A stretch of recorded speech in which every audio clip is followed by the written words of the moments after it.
আজ রান্না করব মসুরের ডাউল দিয়ে পালং শাকের গাঢ় একটি সুন্দর ডাউল। তো দেখতে থাকুন কিভাবে রান্না করছি। তো আসসালামু আলাইকুম, সবাই কেমন আছেন? আশা করি সকলেই ভালো আছেন। আমিও ভালো আছি।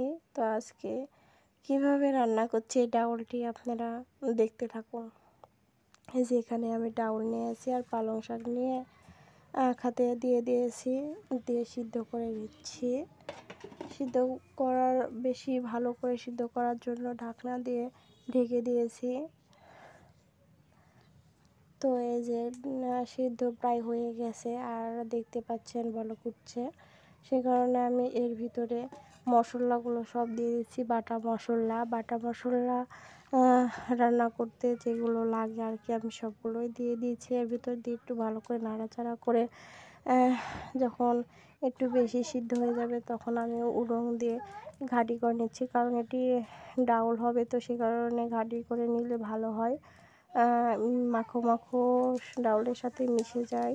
তো আমার ডাউলটা উনুন দিয়ে ঘাঁটি করা হয়ে গেছে, এখন আমি তেলে দিচ্ছি।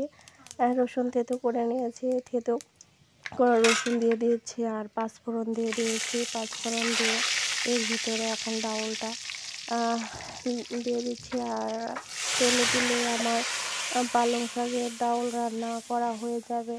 তো আপনারা কে কে এখনও খাননি এই পালং শাকের ডাউল? না খেয়ে থাকলে আজকেই আমার এই রেসিপিটা দেখে খেয়ে ফেলুন। অনেক সুস্বাদু খেতে, যে দেখতে যেমন লোভনীয় তেমন খেতেও অনেক সুস্বাদু হয় এই রেসিপিটা রান্না তেমনটাও কঠিন না। আমি তো দেখিয়ে দিলাম কেমন করে রাঁধতে হয়। তো আজকে রান্না করেন আর খেয়ে ফেলেন, পেট ভরে ভাত খেয়ে নেন। দেখেন কি সুন্দর দেখতে লাগছে, অনেক গাঢ় হয়েছে আর শাকটাও এর ভিতরে মিশে গেছে, অনেক সুন্দর লাগছে। তো সবাই ভালো থাকবেন, সুস্থ থাকবেন আর আমার ভিডিও বেশি বেশি করে দেখবেন এবং লাইক কমেন্ট শেয়ার করে দিবেন। সবাই ভালো থাকবেন বন্ধুরা। খুদা হাফেজ।